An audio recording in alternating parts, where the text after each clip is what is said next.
જય શ્રી કૃષ્ણ। મારી ચેનલ શ્રદ્ધા કુકિંગમાં આપનું હાર્દિક સ્વાગત કરું છું। સુખડી એક એવી ટ્રેડિશનલ મીઠાઈ છે જે ફક્ત 3 સામગ્રીના ઉપયોગથી જ બનાવાય છે। તેને બનાવતી વખતે અમુક બાબતો ખાસ ધ્યાનમાં રાખવી પડે છે, તો જ આપણી સુખડી પોચી બને છે। આજે આપણે ઘઉંના લોટની પરફેક્ટ માપ સાથે સુખડી બનાવશું કે જે દાંત વગરના પણ ખાઈ શકે, ખાવામાં સોફ્ટ અને સ્વાદિષ્ટ પણ લાગે। તો ચાલો ફ્રેન્ડ્સ, આપણે અહીંયા સુખડી બનાવવાનું ચાલુ કરીશું। અહીંયા મેં લીધું છે ઘી, ગોળ અને ઘઉંનો ઝીણો લોટ।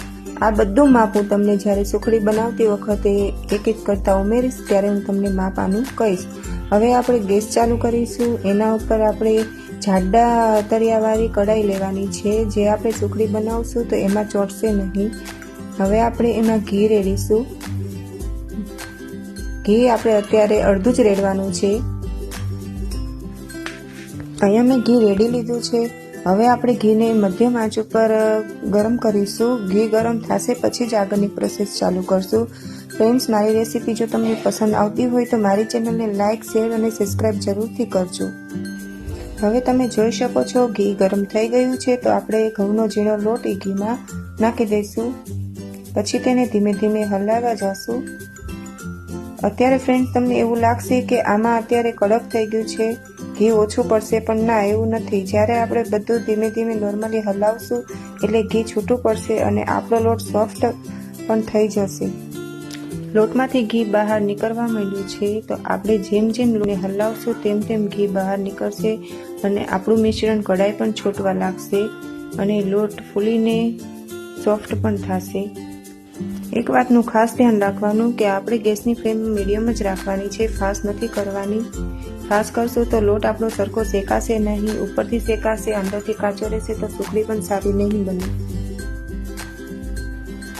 આપણો લોટ અહીંયા શેકાઈને રેડી થઈ ગયો છે। હવે આપણે અહીંયા ઉપરથી 2 ચમચી ઘી નાખીશું અને સરખું મિક્સ કરી લઈશું।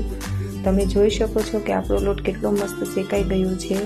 હવે 5 મિનિટ માટે આપણે લોટને હલાવીશું, પછી તેની અંદર આપણે ગોળ ઉમેરીશું। આપણી સુખડીનો લોટ શેકાઈને રેડી થઈ ગયો છે।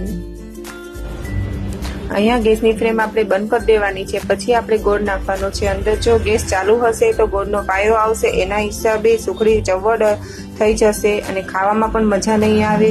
જો સુખડી વધારે શેકાઈ ગઈ તો લાલ થઈ જશે, તો અંદર કડવો સ્વાદ પણ આવી જશે। એટલા માટે આપણે ગેસની ફ્લેમ અહીંયા બંધ કરીને પછી જ ગોળ નાખવાનો છે।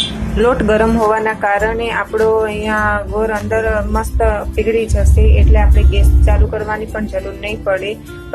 તમારે એક વાતનું ખાસ ધ્યાન રાખવાનું છે કે ગોળ આપણો ઝીણો સમારેલો હોવો જોઈએ। જો મોટા હશે તો ગોળને પીગળતા બહુ વાર લાગશે, એટલા માટે તમારે ગોળને ઝીણો જ સુધારવાનો છે અને પછી જ એક ડીશમાં સુખડી આપણે પાથરવાની છે। તમે જોઈ શકો છો કે અહીંયા આપણે જો મિશ્રણ બધું એક રસ થઈ ગયું છે। તૈયાર થયેલું મિશ્રણ હવે એક થાળીમાં આપણે પાથરવાનું છે। મિશ્રણ ગરમ ગરમ જ હોય ત્યાં સુધીમાં થાળીમાં પાથરી લેવાનું છે, કેમ કે ઠરી જશે તો આપણે બટકા હરખા નહીં પડે।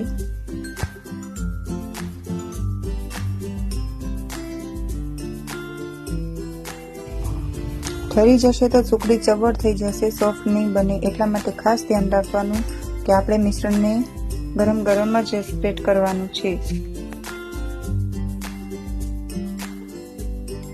તાવેતાથી દબાવ્યા પછી એક હરખું કરીને પછી એક વાટકી લેવાની છે। વાટકી ઉપર થોડુંક ઘી લગાડી આખી સુખડી ઉપર ફેરવવાની છે। વાટકીને થોડુંક સ્પ્રેડ કરીને ફેરવશો તો સુખડી એકદમ સરસ લીચી થઈ જશે અને એના બટકા પણ સારા પડશે।